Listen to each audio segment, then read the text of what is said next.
Gracias amigos por estar con nosotros en este encuentro con la ciencia. Después que Eduardo Lindo nos habla pues, de la política, vamos a pasar a la ciencia, que es una actividad humana que busca la verdad en todos los campos de la sociedad, de la economía y también del ser humano. Gracias por aceptar esta entrevista, Ricardo. Gracias por la invitación. Mira, la semana pasada, o esta semana en realidad, un diputado brasilero señaló que aquellos que les gusta a los indios que se vayan a Bolivia, cualquiera podría pensar entonces que los brasileros constituyen una etnia única, una raza, entre comillas raza, porque esa palabra ya no existe, y aquellos que no, pues que se vayan. Tú trabajas con científicos brasileros que estudian justamente las características genéticas de los brasileros, los peruanos de América Latina, etc. Cuéntanos un poco qué sentido tiene esas palabras del diputado, que creo que está un poco desubicado. Bueno, si eso fuera cierto, probablemente el 80-90% de los brasileños tendría que irse a Bolivia.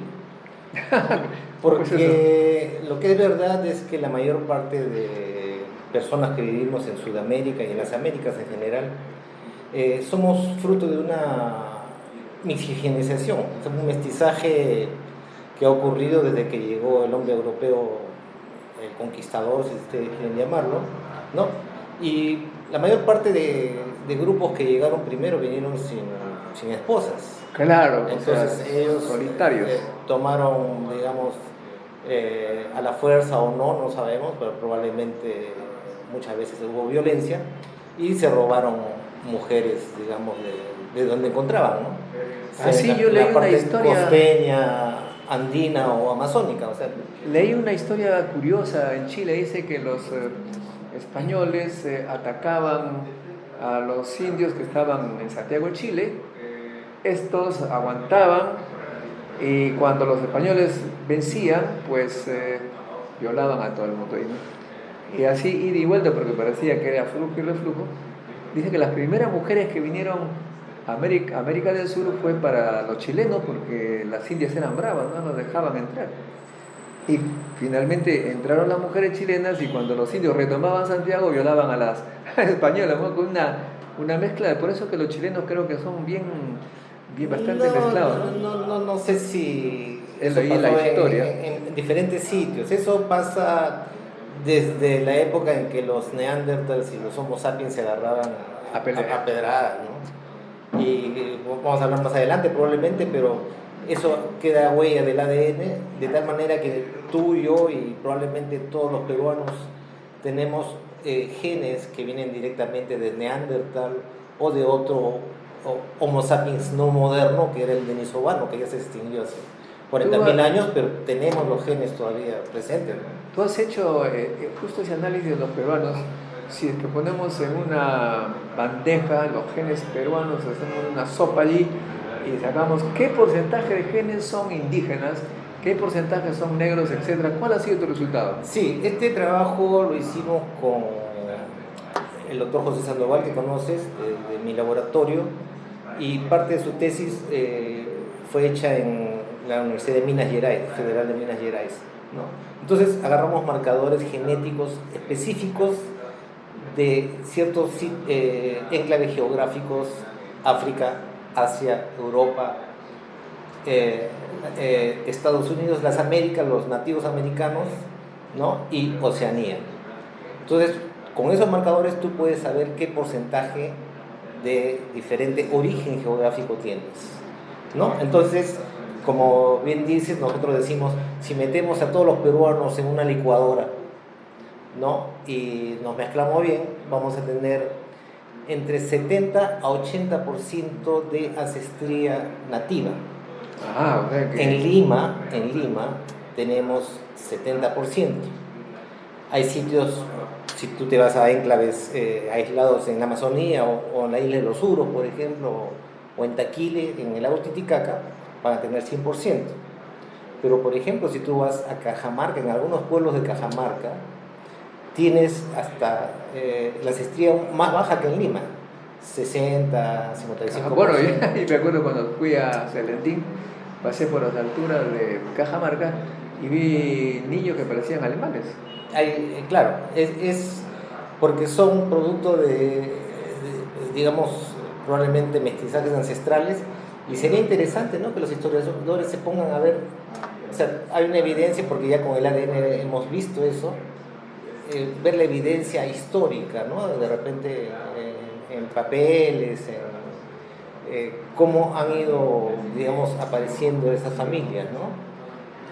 Lo que nosotros creemos, y justo, bueno, una sospecha que teníamos hace mucho tiempo y ha sido corroborado hace poco en un artículo en la revista Nature, es que a mí, o teníamos la impresión que a Sudamérica había venido muchos europeos españoles que huían de la Inquisición, o sea, aprovechaban que había América para, como dicen los chicos, pasar piola, ¿no?, y venirse a América. Y efectivamente, parece que los cromosomas no nativos de origen europeo son probablemente en mayoría del tipo de judío sefardita. ¿Qué cosa es un judío sefardita? Es un tipo de... Bueno, dentro del pueblo judío hay dos grupos principales, ¿no?, los sefarditas y los ashkenazis, ¿no?, que se dividieron geográficamente. Entonces, los ashkenazis son los que se fueron a la parte de Europa Central, ¿no?, Alemania, Polonia, y bueno, Hungría, etcétera, etcétera. Los sefarditas son más bien judíos que se quedaron en la época del imperio árabe, los califatos, ¿no?, y convivían, por ejemplo, en España los... que harían al sur, digamos. Son el sur, claro. Entonces, muchos de esos, cuando llegaron los reyes católicos, impusieron el catolicismo. Entonces, o eras católico o salías de España, ¿no? Entonces, algunos que no querían salir de España y no querían ser católicos, se volvieron católicos, digamos, de... Los conversos. Por fuera, conversos sí te convertías, pero hay otros que no se convertían, ¿no? Entonces parece que aquellos que querían convertirse tomaban, por ejemplo, nombres muy cristianos. Hay apellidos San Miguel, Santa Ana, Santa María, ¿no? Así como un presidente... Se volvieron más cristianos que los cristianos, ¿no? Así como un presidente que dijo que nació el 28 de julio. Por ejemplo, ¿no? Entonces, y así tomaban algunos nombres, digamos, que los hacía bastante cristianos. Otros huyeron hacia Portugal, tomaron apellidos portugueses, y muchos de ellos, por ejemplo, fueron a Holanda. Spinoza, el filósofo Spinoza, es de origen español, portugués, y que al final creo que nació en Holanda. De ahí muchos pasaron hacia Brasil, y de ahí también pasaron a Brasil y a Perú, o directamente de... Vinieron por el Amazonas. Sí, o posiblemente también pasaron se embarcaron. Porque en Celendín pues hay muchos judíos.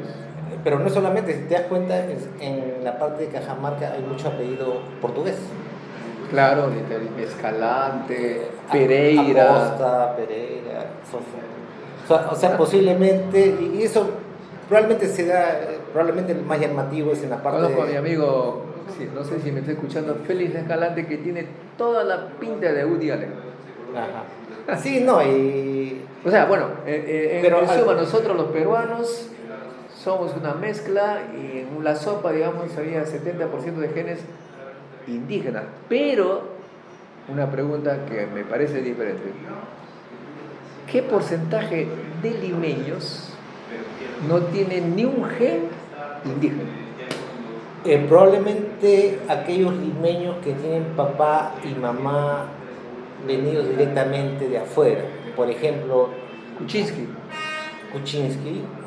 y probablemente los Nisei, por ejemplo, dentro de...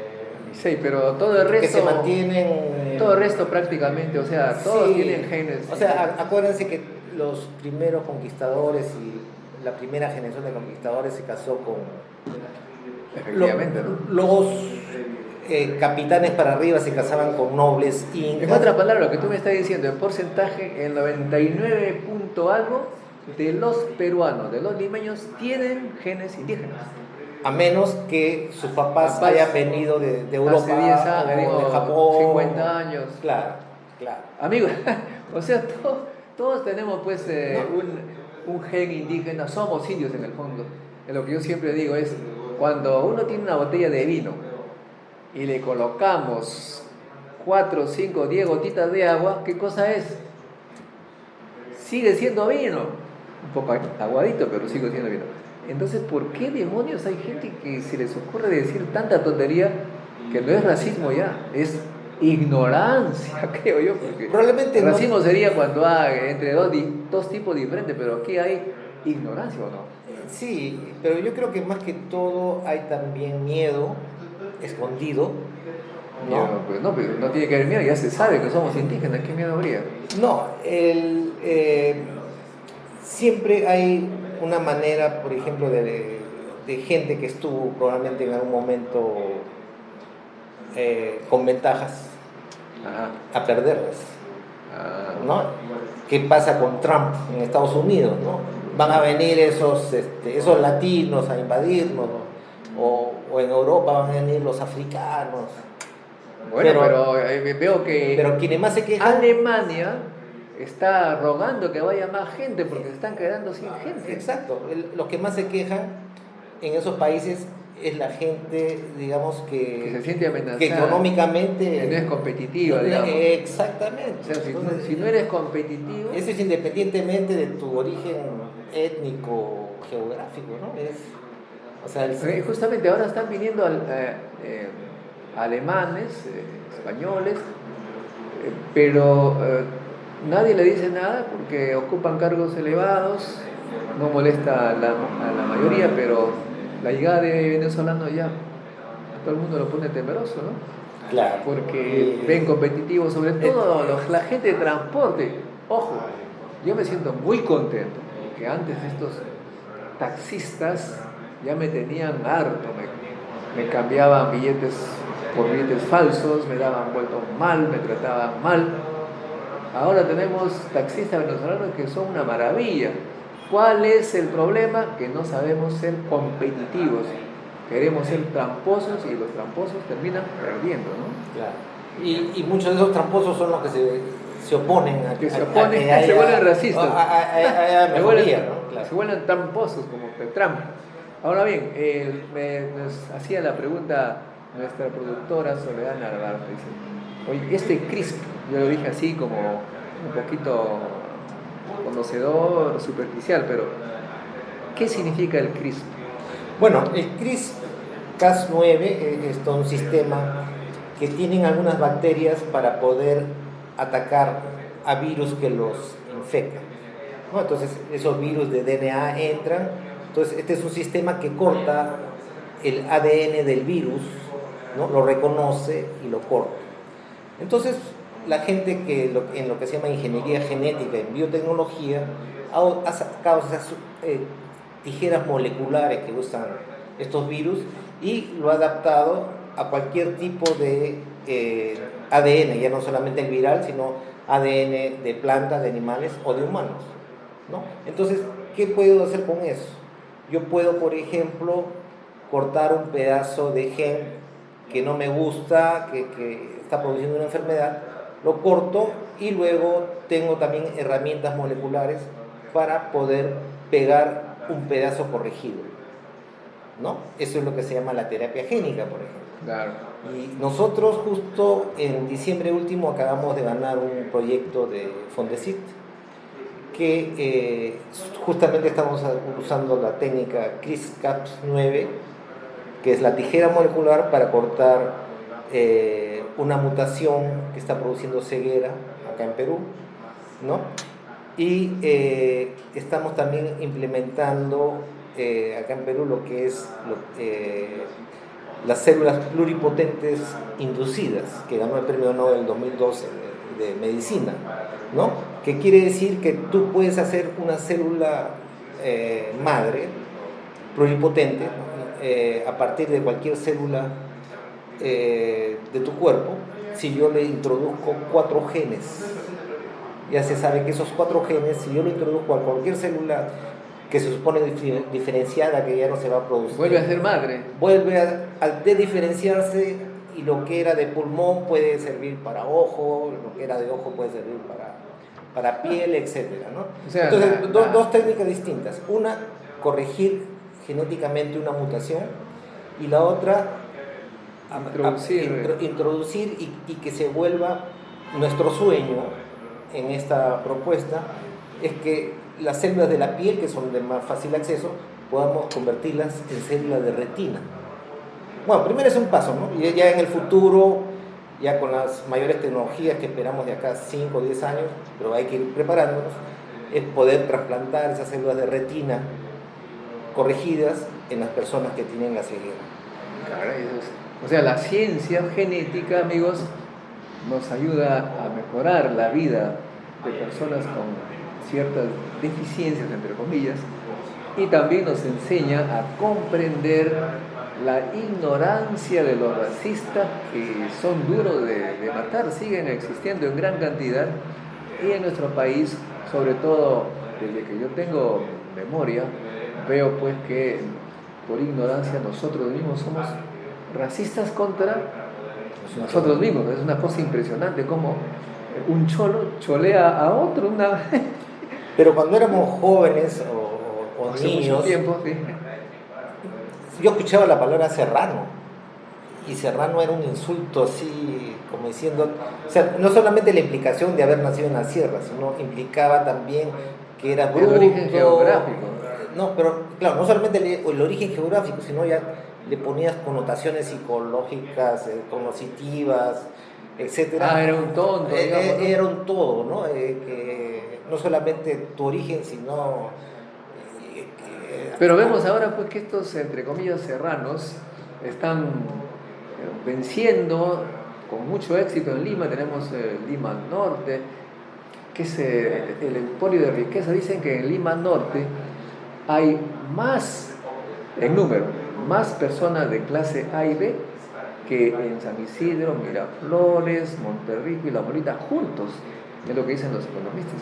O sea que son personas muy dinámicas, muy creativas, negociantes, comerciantes, industriales, que si tendríamos que ser racistas, pues entonces tendríamos que decir que allá está la raza superior. Yo creo que es probablemente en la época, estamos hablando de la época de Pre Velasco, ¿no? Probablemente eran las élites que ya se sentían amenazadas probablemente, ¿no? Entonces tenían que poner... Ahora que tú me haces recordar, para mí me llamó mucho la atención cómo estos jóvenes de esta etnia, como tú dices, que recién han llegado hace poco sus papás, que tenían que para sobrevivir vender camisetas, Miraflores, allí, y hasta ahora hacen empleo en McDonald's, hacen servicios que antes uno no hubiera podido imaginar, ¿no? Parece que no fueron capaces de generar la misma potencia económica que sus padres. Bueno, era probablemente una economía distinta, ¿no? La que teníamos en los años 50, 60, estaba basada más en esas diferencias económicas. Pero no me podrás tú negar que todavía hay racismo contra los indígenas, porque cuando uno ve la televisión, por ejemplo, las caras que dominan la televisión, me decía una amiga extranjera, así que llega a primera vista, no representan al Perú. Exacto, yo tengo la misma idea cuando digo, ¿cuántos ojos azules vemos en los noticieros? Y abre la puerta de tu casa y cuántos ojos azules ves. O sea, Estimados amigos, amigas, tengan ustedes, hablando ya un poco de sociología, tengan ustedes mucho cuidado, porque estuve en Japón, tiene raíces japonesas. Ahí todos los chiquitos reciben la idea de sus papás: tú eres el niño más lindo. Siempre le dicen, como acá también, le dicen acá a sus hijitos que eres lindo, papito, lindo.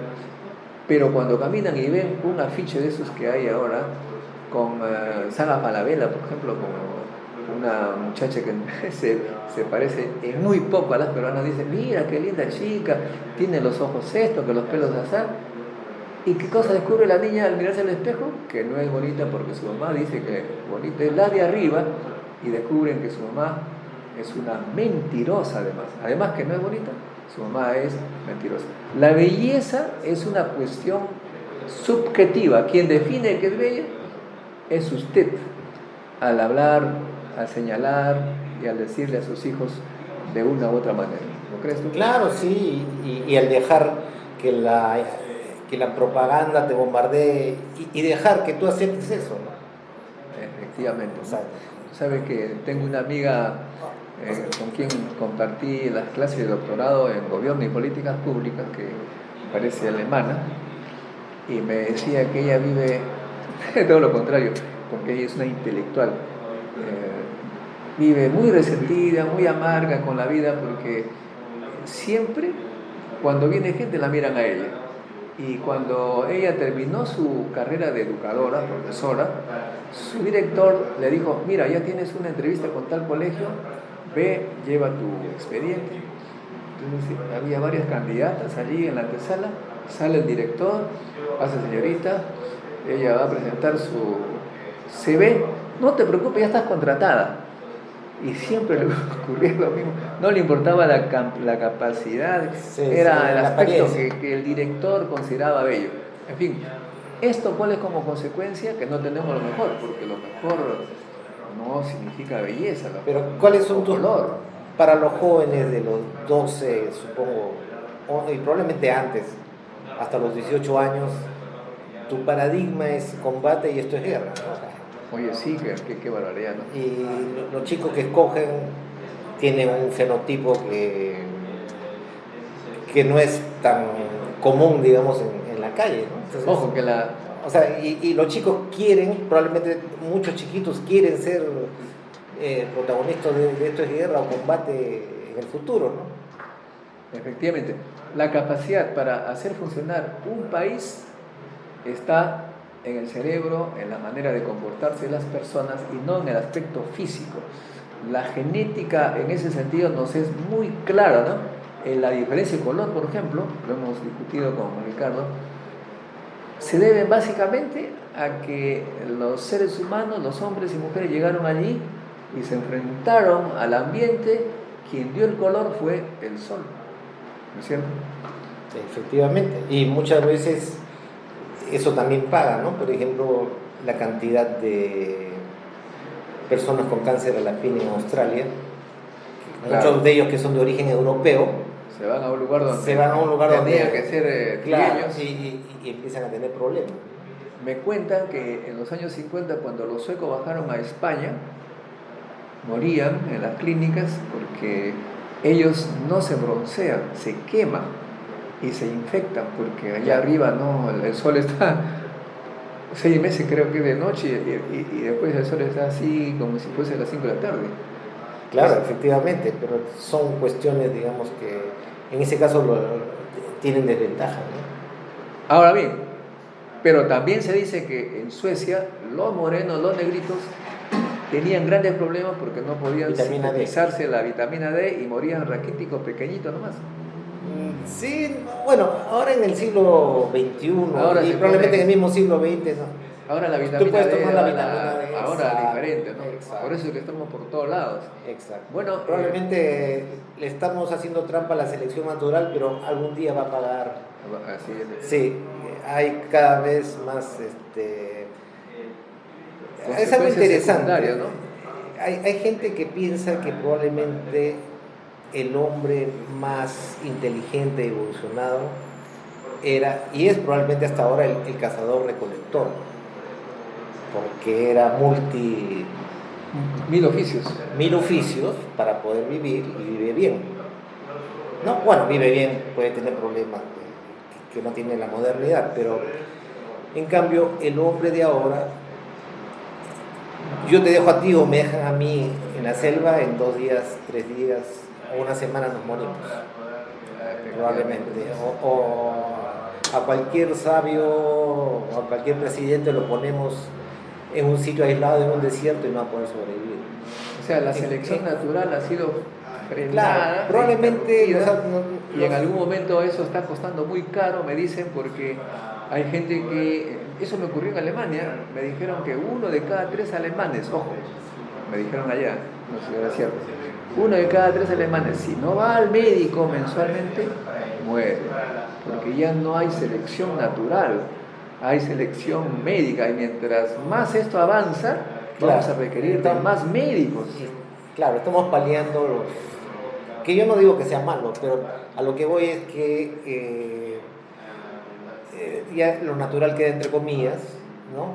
Pero también así como se seleccionan, digamos, personas incapaces de sobrevivir como nosotros, dentro de nuestra sociedad también comienza a haber gente que no piensa bien.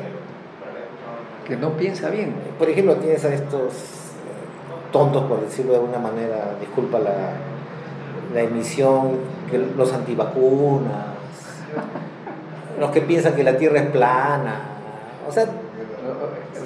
En Estados Unidos hay este movimiento. ¿Te das cuenta? Ellos han debido de repente, si estuvieran en otras épocas, probablemente la selección natural ya los hubiera eliminado por tener probablemente decisiones tontas, ¿no? En Estados Unidos hay este grupo grande, es los creacionistas.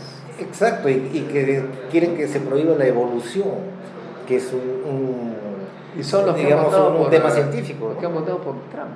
Y efectivamente. Que muestra su inteligencia. Y son justamente los que son racistas en Estados Unidos. ¿Los qué? La mayor parte de racistas además, son fanáticos religiosos y están en contra de la evolución y están en contra del calentamiento global y tienen estas ideas así un poco que tu inteligencia no te deja comprender más cosas. Ahora se habla mucho de la ciudad inteligente. Le preguntaba a mi hijo, que es doctor en informática, matemática, ciudad inteligente, uno cree porque hay muchas máquinas por todos lados. Es cierto eso, en parte. Pero él me dijo una cosa interesante. Una ciudad inteligente es aquella ciudad que tiene gente inteligente. O sea, claro.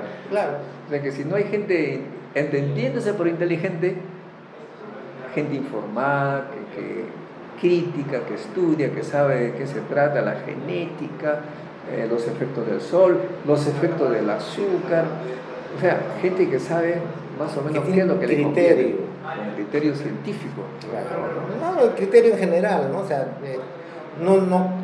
yo no pretendo ser físico o no pretendo ser matemático para entender algo, pero por lo menos tener un sentido común, ¿no? Como dicen algunos, que es el menos común de los sentidos. El menos común de los sentidos, efectivamente. Pasemos a otro tema rápidamente, si lo permites, Ricardo. Nuestro país necesita mucha ciencia, pero vemos que, según leo, del Foro Mundial, Foro Económico Mundial, Foro por la Competitividad, dice que nuestras instituciones están en peor condición que Colombia, Ecuador y Venezuela. O sea que estamos mejor que Venezuela. Bueno, a mí me parece, no sé si que Venezuela actualmente, pero Venezuela ha tenido centros importantes de ciencia. Bueno, tú conoces más que yo. El IBI, claro. ¿No? Este era todo un sistema de investigación. Colombia sí nos lleva muchos años, Chile. Bueno, ni hablar de Brasil, Argentina. Venezuela está todavía con los rezagos de la superioridad anterior. Pero otro tema que me preocupa todavía más es que si tú divides el número de publicaciones entre el número de habitantes por millón de habitantes, Ecuador ya no duplica. Desde hace poco, dice, de los últimos 5 años ha habido un disparo. Porque Correa dice que ha tenido una política de atracción de talentos que no la hemos tenido nosotros. Efectivamente, ¿no? Ha sido Ecuador, y trajo incluso gente no ecuatoriana, ¿no? O sea, ecuatorianos que querían regresar, que hay muchos peruanos que pueden regresar, y también gente extranjera. Esa es la política que tendríamos que hacer en Perú, pero todavía no funciona. Pues, yo creo que o sea, en los últimos años hay que reconocer que ha habido mejoras. Mejoras ha habido, pues pero hay mejoras y mejoras. Sí. Porque yo te digo, tú eres de San Marcos. El 30 de noviembre del año pasado ganaban 1.200 soles los que recién llegaban contratados. 1.200 soles. Hicimos una entrevista en El Comercio, página entera. 30 días después pasó a mayores cantidades, pero no le pagan las vacaciones de enero a marzo. O sea que O sea, impresionante. Parece que los gobiernos no entienden que tenemos que atraer talentos. Claro. Sí, hay mejoritas, pero yo creo que no son competitivas. Claro, que hay las dos cosas, ¿no? También dentro de la educación superior debe haber competitividad también en los investigadores y en los profesores, ¿no? Efectivamente. Bueno, nos están haciendo señas casi obscenas los controles del tiempo. Gracias, amigo. Gracias, Ricardo. Con nosotros hasta un próximo encuentro con la ciencia. Gracias.